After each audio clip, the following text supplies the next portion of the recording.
제주의 다양한 소식을 전해드리는 뉴스 브리핑 순서입니다. 제주 지역에서 오늘 보도한 뉴스 가운데 주목할 만한 기사를 소개해드리는 뉴스픽으로 출발합니다.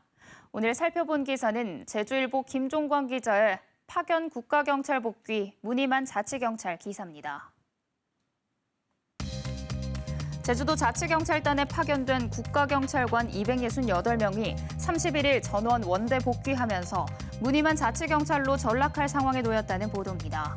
2006년 출범한 제주자치경찰은 현재 142명인데 2018년부터 지금까지 모두 268명의 국가경찰관이 자치경찰에 파견돼 업무를 수행하고 있습니다.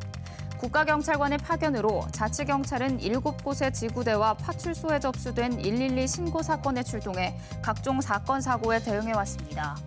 또 환경, 산림, 식품위생 등 위법행위 단속과 수사, 교통사고 예방과 아동 등 실종 예방, 공항과 항만 내 관광질서 확립 등 다양한 치안 활동을 전개해왔는데요. 그런데 개정된 경찰청법의 시행으로 제주지방경찰청은 오는 31일 자정을 기해 268명의 국가경찰을 원대 복귀하기로 했고 제주도와 자치경찰단은 인력을 일부 유지하고 정원도 이관해 줄 것을 요구하고 있습니다. 국가경찰이 원대 복귀하면 주민 밀착형 치안 서비스가 중단되고 불합리한 인사 문제도 발생하는 등 자치경찰의 운영과 업무에 큰 차질이 예상된다고 지적한 제주일보 김종광 기자의 보도를 오늘의 뉴스픽으로 전해드렸습니다. 이어서 지난주 화제가 된 KBS 뉴스를 소개해드립니다. 지난 22일 KBS는 학창시절 사설 강사로부터 성폭행을 당한 피해 여성이 성인이 된 5년 뒤 강사를 고소해 가해자에게 7년의 실형이 선고됐다는 디지털 기사를 전해드렸습니다. 피해 여성은 범행 일자를 특정하지 못했고 구체적인 물증도 없었지만 재판부는 피해자의 진술에 신빙성이 있다고 판단해 이 같은 결정을 내렸는데요. 이 기사는 양대 포털 사이트에서 80만 건이 넘는 조회수를 기록했고 1,200여 건의 댓글이 달리며 많은 관심을 끌었습니다. 피해 5년 만에 고소가 이뤄진 사건에 실형을 선고한 재판부의 판단이 네티즌들의 관심을 끈 것으로 보입니다. 시사용어 사전 이어갑니다. 앞서 친절한 K를 통해 설명드렸는데요. 증세가 심하지 않은 경증 환자를 치료하기 위한 생활치료센터가 제주에서도 뒤늦게 문을 열 예정입니다. 오늘 시사용어로 생활치료센터에 대해 알려드립니다.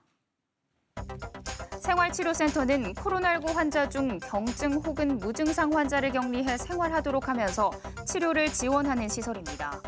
올해 상반기 대구에서 코로나19 확진자가 급증해 병상이 부족해지면서 중증 환자가 입원 치료를 받지 못하고 숨지는 일이 발생하자 입원 치료가 꼭 필요한 환자에게 먼저 병상을 배정할 수 있도록 센터를 만들게 됐습니다. 생활치료센터는 지난 3월 대구에서 처음 설립했고 현재는 전국적으로 조성되고 있습니다.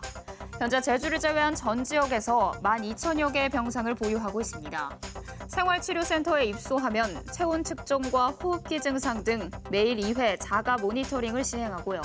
상주하는 의료진이 환자의 상태를 살피고 위급한 상황이 발생하면 병원으로 즉시 이송합니다.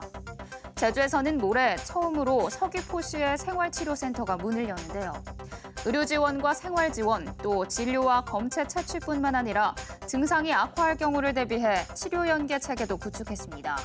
이를 위해 생활치료센터 운영단을 구성했고 총 26명의 인력이 투입됩니다.